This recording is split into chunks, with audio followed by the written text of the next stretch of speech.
खुशामदीद आप सबको हो हमारी तरफ से। आप प्रोग्राम देख रहे हैं सलाम जेके। मैं हूं आपका मेज़बान इशफा गौहर और इस मॉर्निंग ट्रांसमिशन में आज गुफ्तगू जहां जम्मू कश्मीर के हालात वाक़ात पर हम ज़रूर करेंगे, आने वाली सरकार के खदोखाल पर करेंगे।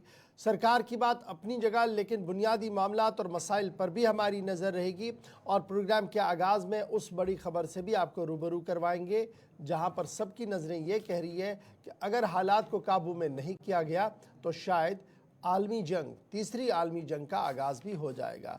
यानी इज़राइल, फ़लस्तीन, लबनान, ईरान, इराक़, इस तरीके की सूरत हाल बन रही है कि एक ख़ित्ता इस वक्त जंग की लपेट में आ सकता है। तैयारियां कहाँ पर क्या कुछ चल रही है, फटाफट से उस पर भी हम नज़र डालेंगे। आप हमारे साथ ज्वाइन कर सकते हैं हमारी राब्ता साइट फेसबुक, यूट्यूब, ट्विटर पर और हमारी ऑफिशियल वेबसाइट www.gulistanews.in पर, जहाँ पर तजिया तबसरा आप बराबर देखते रहते हैं। फिलहाल प्रोग्राम का आगाज़ करते हैं और सबसे पहले तवारीख के पन्नों को खंगालते हैं और आपको बताते हैं कि हिस्ट्री ऑफ द डे में आज क्या कुछ है अहम तरीन जो हम आपके सामने रखने जा रहे हैं। मेरे साथी आसिफ रशीद इस वक्त स्टूडियो में मौजूद है, जो सबसे पहले हिस्ट्री ऑफ द डे पर एक नज़र डालेंगे और आपको बताएंगे चंद अहम तरीन वाक़ात। खुशामदीद, गुड मॉर्निंग, इस्तकबाल आप सबका बहुत बहुत शुक्रिया और धन्यवाद उन तमाम लोगों का जो मुख्तलिफ एरिया से हमारे साथ ज्वाइन करते हैं, इस प्रोग्राम का हिस्सा बनते हैं। शुरुआत आज के दिन से होगी, अक्टूबर की 3 तारीख साल 2024 और अंग्रेज़ी या ग्रेगोरियन कैलेंडर के मुताबिक आज के दिन की इंपॉर्टेंस क्या है, अहमियत क्या है, चंद अहम तरीन वाक़यात के ज़रिए इसकी अक्कासी करते हैं। 1977 में आज ही का दिन था जब साबिक़ वज़ीर-ए-आज़म इंदिरा गांधी बदनवानी के मामले में गिरफ्तार हुई और केस यहाँ तक पहुँच गया कि इसके बाद इमरजेंसी और न जाने हमने किन किन अदवार का एक सिलसिला देखा जो हालांकि बहुत पहले लगी थी, लेकिन गिरफ्तारी का जो सिलसिला था करप्शन के केस में, ये इसके बाद हुआ और साबिक़ वज़ीर-ए-आज़म को जेल जाना पड़ा। इसके एक बरस बाद 1978 में कलकत्ता में पहले और दुनिया का दूसरा टेस्ट ट्यूब बेबी जिसकी पैदाइश यकीनी हुई। अंग्रेज़ी कैलेंडर के मुताबिक ये आज के दिन हुआ। साल 1932 इराक़ यूनाइटेड किंगडम या यूके या बरतानिया से आज के दिन आज़ाद हुआ, तो आज इराक़ यौम आज़ादी मना रहा है। 1935 में इटली ने इथोपिया पर कब्जा आज के दिन किया। साल 1968 अमेरिका ने नेवादा में न्यूक्लियाई तजर्बा किया। पहला इस तरह का कोई तजर्बा था जो कामयाब भी हुआ और अमेरिका के अंदर इसकी बहुत ज़्यादा खुशियाँ भी मनाई गई। साल 2012 में सीरिया या शाम के अलेप्पो में सिलसिलेवार बम धमाकों में 34 लोगों की मौत हुई। आज के दिन 3 अक्टूबर को ये हमले हुए। 1849 में आज ही के दिन एलिज़ाबेथ ब्लैकवेल अमेरिका में डॉक्टरी की डिग्री हासिल करने वाली पहली खातून बनी। 1929 में ममलिकत सरन का नाम तब्दील करके यूगोस्लाविया रखा गया। ये पेशरफ्त आज के दिन हुई। 1992 में अफ्रीकी नेशनल कांग्रेस के सदर डॉक्टर नेल्सन मंडेला, जो सदर भी रह चुके हैं, कराची पाकिस्तान पहुंचे और जेल से बाहर आने के बाद ये पहला उनका इस तरह का दौरा था। साल 1915 दिन आज का जब नेवादा के प्लेजेंट वैली में 7.8 की शिद्दत का ज़िल्ज़िला आया, 78 लोगों की मौत हुई जबकि 10,000 लोग इस इलाके के अंदर मुतासिर हुए।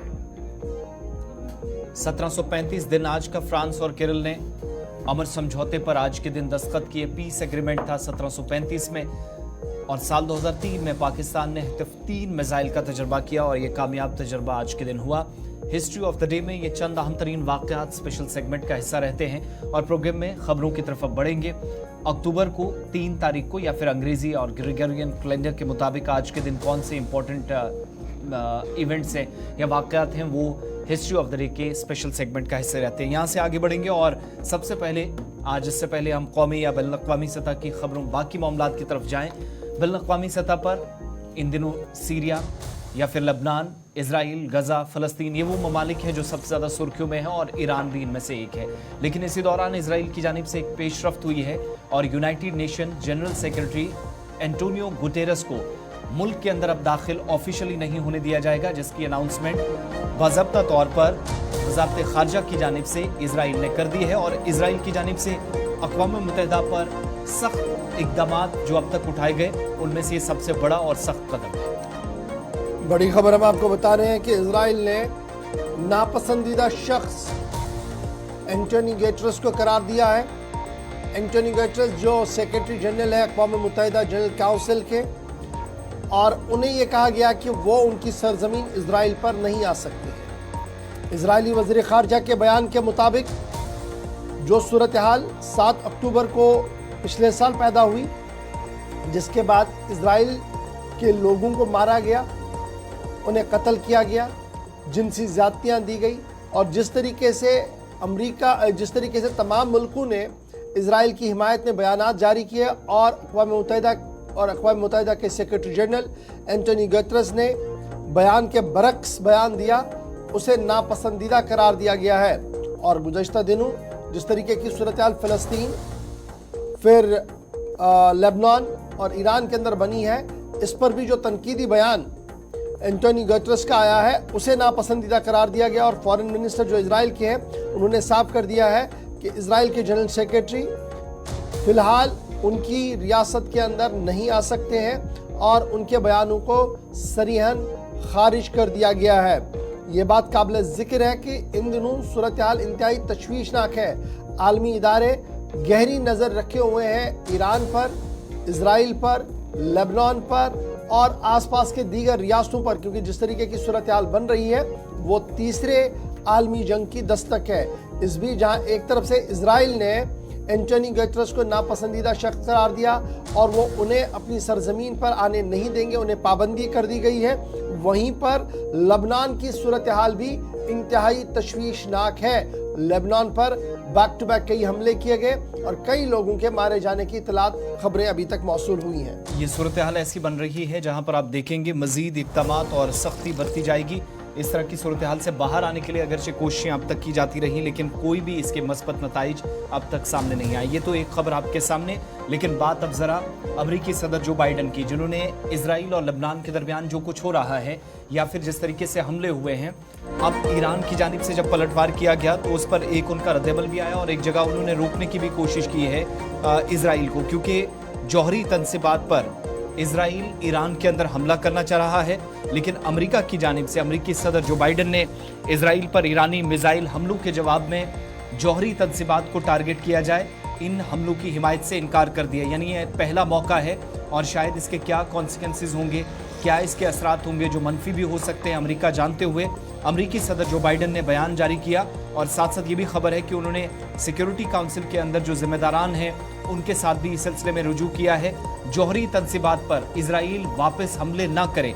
एक बात तो ये यकीनी बनाने की कोशिश है। दूसरा, इजराइल की जानिब से या इजराइल पर जब कार्रवाइयाँ हुई हैं तो मुख्तलिफ हिस्सों के अंदर वो कार्रवाइयाँ मशरक़ वस्ता में कर रहा है और फ़िज़ाई हमले सबसे ज़्यादा, कहा कि मुकम्मल हिमायत इजराइल की जारी रहेगी, मुश्किल सूरत हाल में खड़ा रहेगा। लेकिन बात जब जौहरी तनसीबात को टारगेट करने की होगी तो किसी भी मुल्क के खिलाफ इस तरह के इक़दामात, जिसमें ईरान भी शामिल है, ईरान के अंदर अगर कोई हमला करने की उन एस्टैब्लिशमेंट्स पर जहां पर जौहरी तनसीबात जिनको करार दिया गया है, उन सेंसिटिव एरियाज को छेड़ने की या उन पर हमलों की इजाजत इजराइल को नहीं होगी। यानी ये पहला ऐसा मौका है जब ईरान के खिलाफ कोई कार्रवाई हो और अमेरिका का उसके हक में कोई इस तरह का बयान आया हो। जहां एक तरफ से आप ये डिप्लोमेटिक स्टेटमेंट देख रहे हैं आसिफ, वहीं पर दूसरी बड़ी इंपॉर्टेंट बात ये भी है कि G7 मुल्कों की तरफ से जो मुश्तरका बयान जारी किया गया है वो इंतहाई अहम है, क्योंकि उसमें अमेरिका भी है और अमेरिका ने उस G7 मुल्कों के बयान की तायीद करते हुए ये साफ कर दिया है कि ईरान पर मजीद पाबंदियां आयद कर दी जाएं। अब आप समझ सकते हैं, एक तरफ से जौहरी तनसीबात को निशाना नहीं बनाया जाएगा, इजराइल की इसकी हिमायत नहीं करेंगे अमेरिका, लेकिन दूसरी तरफ से ईरान पर मजीद पाबंदियां आयद करने की बात कही गई है और यह साफ कर दिया गया कि G7 मुल्कों ने मुश्तरका तौर पर यह फैसला लिया है और बहुत जल्द इस ज़मन में ऑर्डर जारी किए जाएंगे, दस्तावेजात जारी किए जाएंगे जिसके तहत मजीद पाबंदियां ईरान पर लग सकती है। इसका इशारा जो बाइडन ने रात देर गए खसूसी ब्रीफिंग के दौरान दी है। इजराइल अमेरिका की बात अपनी जगह, लेकिन इस बीच ज़रा आपको IDF की बात भी बताते हैं, यानी इजरायली डिफेंस फोर्सेस की भी बात बताते हैं जो इस वक्त लेबनान के साथ रूबरू हो रहे हैं। और ये जो तस्वीरें आपके सामने हैं ये साफ बता रही है कि सूरत हाल किस तरीके की कशीदा बनी हुई है। इस वक्त आप देखेंगे सूरत हाल ऐसी है,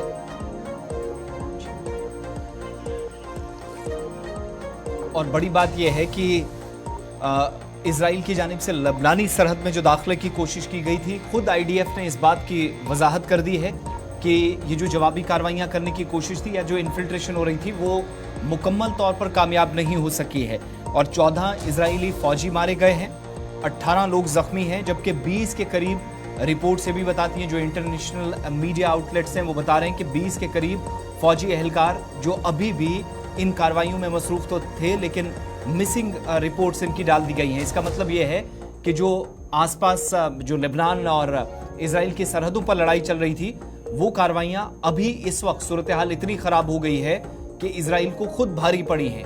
14 के करीब फौजियों की जान गई है। और इतना ही नहीं, इतलात के मुताबिक इन एरियाज के अंदर जहां पर कब्जे की कोशिश थी, कार्रवाई आगे बढ़े, ये मजीद आगे ले जाने की बात कही जा रही थी, लेकिन आईडीएफ के मुताबिक ये जो उसने दरअंदाजी की कोशिश की वो मुकम्मल तौर पर कामयाब नहीं हो सकी। और मिस्केवम और मेतुल्ला का जो इलाका है वहाँ पर ज़बरदस्त नुकसान इजराइल को पहुँचा है।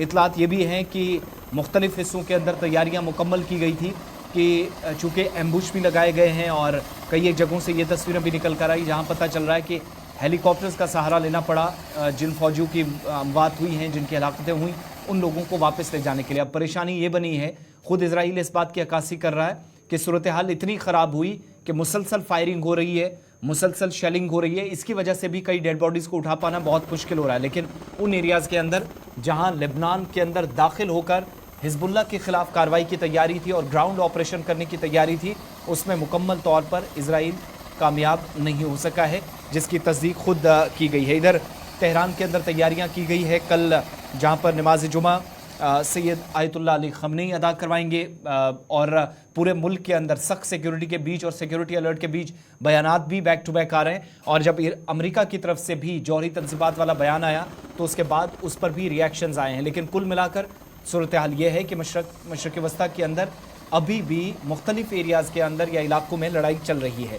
ये कहा जाए कि लड़ाई ख़त्म हुई है, ऐसा बिल्कुल नहीं है, लेकिन वक्फे से कुछ एक हिस्सों में थोड़ी सी राहत मिलती है तो दूसरे एरिया में सूरत हाल इंतहाई कशीदा हो जाती है।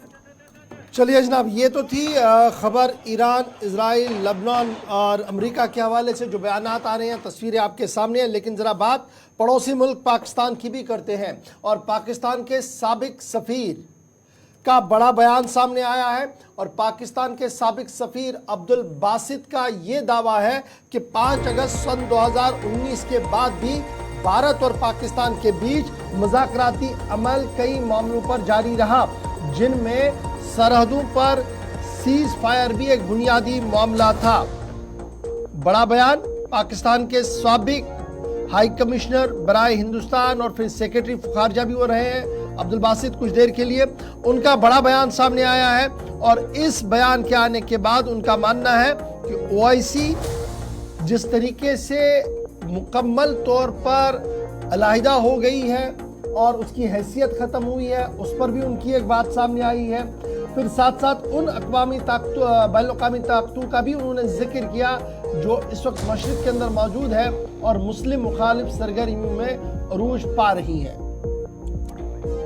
2019 के बाद भी भारत से मुज़ाकरात कहा गया कि 5 अगस्त 2019 का जो फैसला लिया गया, पाकिस्तान का एक ऑफिशियल मौक़िफ़ ये है कि जब तक 4 अगस्त 2019 वाली पोजीशन बहाल ना हो, भारत के साथ मुज़ाकरात नहीं होंगे। लेकिन उसमें उन्होंने एक बड़ी अच्छी एग्जांपल दी कि जनवरी और फेब के महीने में जो मुज़ाकरात आप करते रहे फौजी सतह पर, और जाकर 24 और 25 की रात को एक एग्रीमेंट हुआ, सीज फायर हुआ, वो मुज़ाकरात फिर कैसे थे, एक सवाल ये पूछा गया। दूसरा, वो तमाम लोग जो कश्मीर की वकालत कर रहे थे उनमें इत्तेहाद नहीं है। यही वजह है कि ओआईसी का इजलास बुलाया जाता है।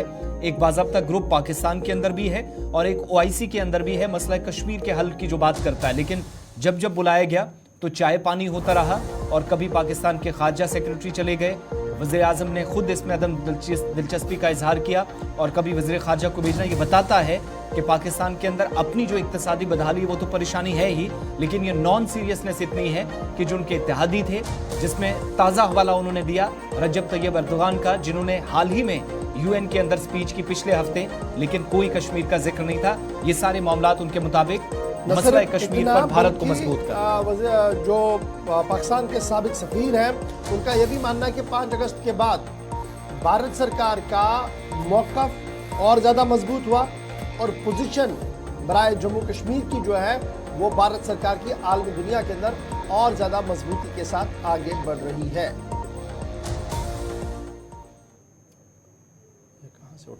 जहां इसराइल को के मामले में कामयाबियां मिल रही हैं, आर्जी ही सही, वक्ती ही सही, वहां भारत को भी कश्मीर के मामले में कामयाबियां मिल रही हैं। Let's be honest about सही। it.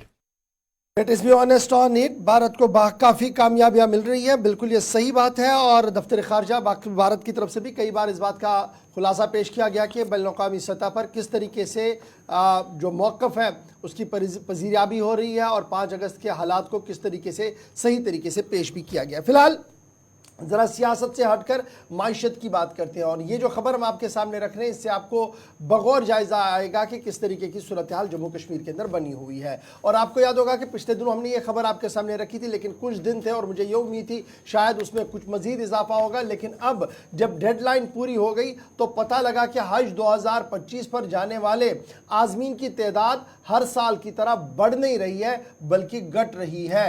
और स्टेट हज कमेटी के अदाद शुमार भी सामने आए हैं। जम्मू कश्मीर के अंदर लगातार ये तीसरी मर्तबा होगा जब हज एप्लीकेशंस दरख्वास्तें देने की जो तारीख हद मुकर्ररा थी 2 बार बढ़ाई गई, लेकिन एप्लीकेंट्स उतने नहीं आए जितना कोटा मरकजी हुकूमत की तरफ से जारी किया गया था।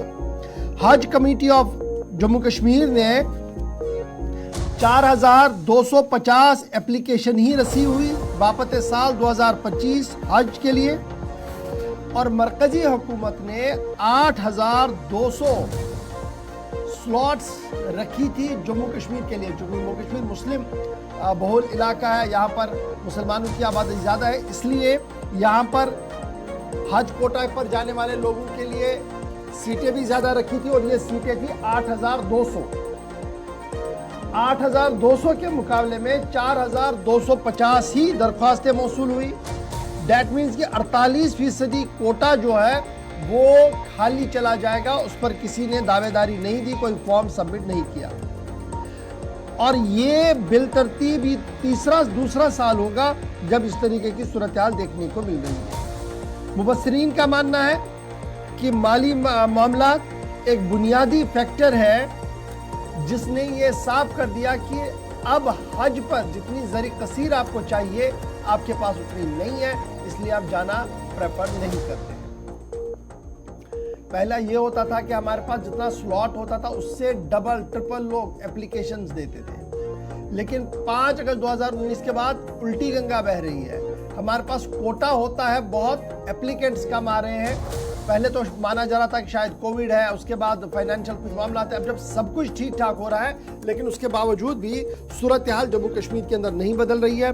और ये माना जा रहा है कि अब सिलेक्शन प्रोसेस जो पहले कुरानंदाजी से होता था, अब की बार कुरानंदाजी नहीं होगी, क्योंकि 4250 लोगों ने ही दरख्वास्तें जमा की है, 8200 लोगों को जाना था। इस तरीके से जब 48% कोटा खाली चला जाएगा तो ये आगे इसी तरीके से चला। आप याद रखिएगा 2 बार डेडलाइन भी बढ़ा दी गई थी। 30 सितंबर पहली लास्ट थी और पहले 9 सितंबर थी, फिर 30 सितंबर कर दी गई है। लेकिन उसके बावजूद भी जो जोश जज्बा था हज पर जाने वाले लोगों के लिए वो कम इसलिए हुआ क्योंकि हज पर जो ज़री कसीर आपको चाहिए, लाखों रुपया, समझे 8 से 9 लाख रुपया एक आदमी के लिए चाहिए, शायद उतनी फाइनेंशियल स्टेबिलिटी इस वक्त कश्मीर के अंदर नहीं है। वही वजह न जम्मू से ज़्यादा एप्लीकेंट सामने आए, न कश्मीर से अब की बार एप्लीकेंट उतने ज़्यादा आए, और आधे से ज़्यादा, आधे के करीब 50% के करीब 48-49% के करीब सीटें जो है वो खाली पड़ी है। तो ये एक अक्कासी आप कर सकते हैं कि जहां लड़ाइयाँ लगती थी कि जनाब हमने हज पे जाना है, फिर स्टेट गवर्नमेंट के दरवाजे खटखटाए जाते थे कि किसी तरीके से हमें भेजें, फिर कभी ना कभी लेफ्टिनेंट गवर्नर या चीफ मिनिस्टर्स ऑफिस को भी किया जाता था रजू, फिर दिल्ली में जो लोग थे बासर शख्सियात थी उनके साथ रजू किया जाता था और जाने की कोशिश की जा रही थी। लेकिन अब की बार इससे बरक्स है, पिछले 2 साल से मुसलसल हम देख रहे हैं कि हज पर जाने वाले जो अफराद हैं उनकी तादाद घट रही है और 8000 के कोटा के मुकाबले में 4250 फॉर्म ही फिल किए गए और लास्ट तारीख भी हम चली गए। कुल मिलाकर अब की बार 4250 हाजी साहिबान जिन्होंने दरख्वास्तें जमा करवाई है ऑनलाइन, वो ही अब की बार हज का फरीज़ा अदा कर सकते हैं। इक्तिसादी बदहाली का भी आप कह सकते हैं, माली तंगी से शिकार जो लोग हैं या परेशानी का सबब इस वक्त है, तो उसका भी एक नतीजा हम सबके सामने, और पिछले दिनों ये रिपोर्ट आपके सामने हमने रखी थी। मरकज़ के ज़ेर इंतज़ाम जम्मू कश्मीर के बाद बात मरकज़ के ज़ेर इंतज़ाम लद्दाख की, लेकिन दारुल हुकूमत दिल्ली तक लद्दाख काफ़ी ज़्यादा खबरों में रहा, काफ़ी ज़्यादा तज्ज़िया और तबसरा हुआ। वो इसलिए है क्योंकि मारूफ माहिर तालीम सोनम वांगचुक, या आप कह लीजिए क्लाइमेट एक्टिविस्ट भी हैं और मैग्सेसे अवार्ड विनर भी हैं। जम्मू कश्मीर से या लद्दाख से शुरुआत की गई और हिमाचल वाली साइड से भी और जम्मू कश्मीर वाली साइड से भी पद यात्रा या जो पैदल सफ़र था वो 2 अक्टूबर 2024 को दिल्ली में इख्ताम पहुंचना था। सफ़र सिर्फ इसलिए था क्योंकि कुछ मुतालबात थे, कुछ डिमांड्स थी, और उनमें लद्दाख के अंदर बिलखुसूस जो 6 शेड्यूल की मांग काफ़ी जोर पकड़ रही है, एक वो मुतालबा, और दीगर कुछ मुतालबात जो सियासी एतबार से काफ़ी सुर्खियों में रहे, वो सारी चीज़ें हुकूमत के नोटिस में लाने की कोशिश की गई। लेकिन आप सब जानते हैं 30 सितंबर और उसके बाद यकूम अक्टूबर को सोनम वांगचुक और उनके साथी रात के वक्त में दिल्ली में दाखिले से कबल, जहां कल 2 अक्टूबर को उन्होंने दिल्ली पहुंचना था, उससे पहले ही उनको हिरासत में ले लिया गया।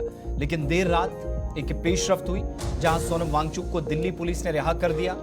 उसके बाद उन्होंने महात्मा गांधी को खराज अकीदत भी पेश किया और ग्रुप के तमाम 120 से जायद जो मेंबरान थे वो भी उनके साथ थे।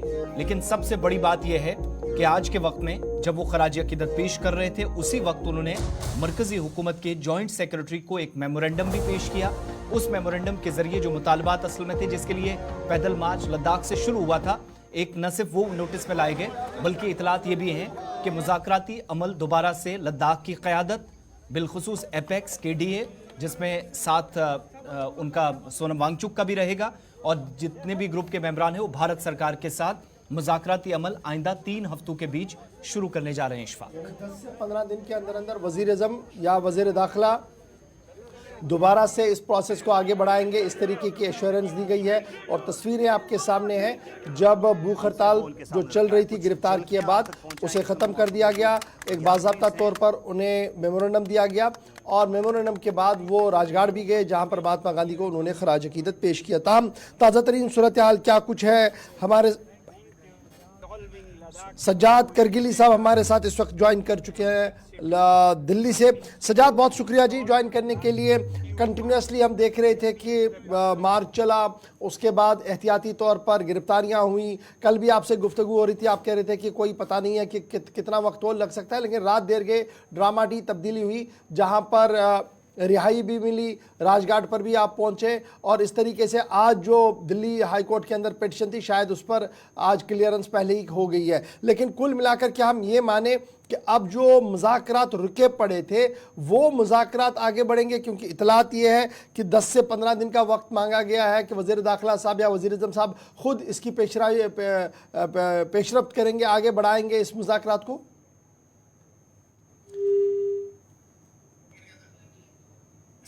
सज्जाद साहब, आप तक आवाज पहुंच रही है?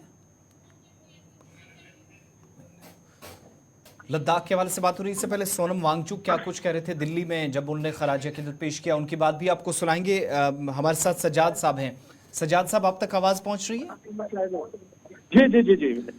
सज्जाद साहब, देर रात ये तो पेशरफ्त हुई, आप पुलिस हिरासत से बाहर आए, खराज अकीदत पेश भी किया गया, मेमोरेंडम भी सौंपे गए, लेकिन यहाँ से आगे जो तवक्कुआत हैं और ये भी इतलात हैं कि आइंदा 15 से 20 दिनों में मुज़ाकराती अमल भी शुरू होगा, क्या डेवलपमेंट्स हुई हैं देर रात नेशनल कैपिटल में? देखिए, जो हमारे ऑनरेबल MP साहब हैं या फिर ऑनरेबल CC करगिल है और सोनम वांगचुक जी है, उनके साथ जो सरकार की बात हुई, क्योंकि हम सब तो डिटेंशन में थे, तो उनके साथ जो बात हुई उसमें यही तय पाया है कि 15 दिन के अंदर इन्होंने एग्री किया है कि होम मिनिस्टर साहब या प्राइम मिनिस्टर साहब में से किसी एक के साथ अपॉइंटमेंट फिक्स करेंगे और हमें उनसे मिलने दिया जाएगा और हम मुलाकात के दौरान अपनी बात रखेंगे। दूसरे ये कि जो हाई पावर कमेटी बनी थी एपेक्स बॉडी और कारगिल डेमोक्रेटिक अलायंस की, उनकी एक बार फिर से जो टॉक्स है उसको रिज्यूम किया जाए और जो लद्दाख के इश्यूज हैं, पिछले 4-5 साल से जो इश्यूज है उस पर कोई ठोस इकदाम हो। इन्हीं चीजों को मद्देनजर रखते हुए गांधी जयंती के मौके पर हम राजघाट गए, वहां पे खराज अकीदत पेश करने के बाद अब हमने ये फैसला किया कि हम अपना प्रोटेस्ट कॉल ऑफ करेंगे। बदकिस्मती की बात यह है कि अभी भी बहुत सारी जगहों में, जैसे हम लोग इस वक्त पंचकुइया रोड में इमामिया हॉल में हैं। यहाँ भी पुलिस की अभी नफरी खड़ी है, अंदर बाहर जाने में काफी रिस्ट्रिक्शन है।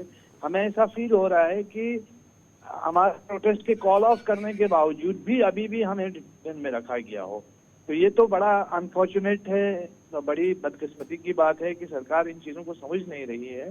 तो आपके इस चैनल के माध्यम से मैं यही रिक्वेस्ट करना चाहता हूँ कि हमारा प्रोटेस्ट खत्म हो चुका है फिलवक्त के लिए, और हम जो है आइंदा जो भी प्लान होगा वो एपेक्स बॉडी और केडीए के बीच में डायलॉग में। तो सजाद करगिली साहब ये बताइएगा कि घर वापसी कब तक मुमकिन है, कब से घर वापसी होगी? क्या आज से ही लद्दाख का रास्ता लिया जाएगा या कुछ और प्रोग्राम बनाया जा रहा है? जी जी, बहुत सारे लोग आज सुबह ही निकल गए हैं, कुछ लोग आज शाम को निकलेंगे। तो हम लोग रवाना हो रहे हैं वापस, और हमने ये हमारी जो बातचीत हुई है उसके मुताबिक 15 दिन के अंदर बातचीत जो है वो शुरू करने का फैसला सरकार की तरफ से उन्होंने अपना प्रॉमिस किया है, वादा दिया है। हम उम्मीद करते हैं कि सरकार अपने वादे पे खड़ी हो। सजाद ये बताइएगा, कल जो मेमोरेंडम दिया था उसमें बुनियादी बातें क्या वही थी जो मुज़ाकरात के पहले दिन की थी? एजेंडा था, वही 4 पॉइंट एजेंडा था, जिसमें स्टेटहुड की डिमांड थी, 6 शेड्यूल की बात थी, क्लाइमेट क्राइसिस को लेकर के चेतावनी जो दी गई है कि फ्रेजाइल इन्वायरमेंट हमारा है, फिर अनएम्प्लॉयमेंट के इश्यूज हैं। हमें इस वक्त डेनिक्स के अंदर डालने की बड़ी कोशिश हो रही है, सरकार ने मन बना लिया, लेकिन हम नहीं चाहते हैं कि डेनिक्स कैडर के अंदर जो है लद्दाख को झोंका जाए। हम चाहते हैं लद्दाख का अपना कैडर हो, अपना पब्लिक सर्विस कमीशन हो, या Jammu Kashmir public service commission के साथ इसको मुल्हाक किया जाए। तो ये बड़ी अनफॉर्चुनेट चीजें हैं, और फिर हमारी अपनी रिप्रेजेंटेशन पार्लियामेंट में ले और करगिल रीजन के लिए। चलिए, बहुत शुक्रिया सजाद करगिली साहब। एहतजाज मुकम्मल हो गया है, ख़त्म हो गया है, रात देर गए, मुज़ाकरात का अमल भी हुआ, तस्वीरें आपके सामने हैं। और सजाद करगिली के मुताबिक जो एहतजाजी मुज़ाहिरा था वो ख़त्म कर दिया गया है। लद्दाख के लिए वापस लीडरों का जाना भी शुरू हो गया है, और दिल्ली पर अब दोबारा नजरें रहेंगी, क्योंकि 10 से 15 दिनों के दौरान वज़ीर आज़म या वज़ीर दाखिला के साथ दोबारा मुलाकात भी होगी। सोनम वांगचुक ने रात देर गए मीडिया के साथ ब्रीफिंग के दौरान किन अल्फाज का इस्तेमाल किया? 150 से भी अधिक पदयात्री लेह से दिल्ली तक पहुंचे, जिसमें लेह और कारगिल दोनों के बड़े बूढ़े महिलाएं बहुत से लोग थे। दिल्ली पहुंचने पर हमें थोड़ी दिक्कतें तो हुई, क्योंकि डिटेंशन हुआ, मगर जो होता है अच्छे के लिए होता है। इससे हमारी जो संदेश है पर्यावरण के संरक्षण का वो और ज्यादा देश भर तक फैला, इसके लिए हम बहुत खुश हैं। तो हम यही कहेंगे, आज गांधी जयंती पर हम गांधी जी के खास जो संदेश हैं पर्यावरण के बारे में वही दिल्ली को कहेंगे कि हम अपने जीवन शैली को इतना सादा करें कि और लोग जी पाएं। Please live simply so that others में सिंपली लिव। तो गांधी जी ने जो हमें सिखाया, अगर उस पे चलें तो लद्दाख और हिमालय का पर्यावरण जो बिगड़ रहा है वो शायद ना बिगड़े। क्योंकि जब आप दिल्ली में या बम्बई में, बेंगलोर में, पेरिस, लंदन में बिजली का जाया करते हैं, ज्यादतियां करते हैं, तो हमारे पहाड़ों से नदियां, घाटियां डूब जाती हैं, चरागे बिजलीघर के लिए दे दिए जाते हैं, लोग विस्थापित होते हैं। तो इसलिए लिव सिंपली सो अदर्स में सिंपली लिव का जो संदेश है वो हमें चुक माहिर तालीम और माहिर क्लाइमेट एक्सपर्ट जिसे आप कह रहे हैं वो बात कर रहे थे। बहरहाल उम्मीद यह है कि मुज़ाकरात के अमल को आगे बढ़ाया जाए। इस उम्मीद के साथ लद्दाख के लीडर्स ने फिलहाल अपना एहतजाज ख़त्म कर दिया है। छोटा सा ब्रेक होगा जी, यहाँ पर ब्रेक के उस पार आएंगे तो जम्मू कश्मीर के हालात वाक़ात पर हम ज़रूर नज़र रखेंगे। सरकार किसकी बनेगी, कैसी बनेगी, इस पर भी बात करेंगे। और अब तैयारी असम्बली के बाद एक बड़े चुनाव की है। चुनाव कहां पर होगा, कौन होगा और कौन रिप्रेजेंट जम्मू कश्मीर को करेगा, बताएंगे आपको छोटे से ब्रेक के बाद। बने रहेगा हमारे साथ।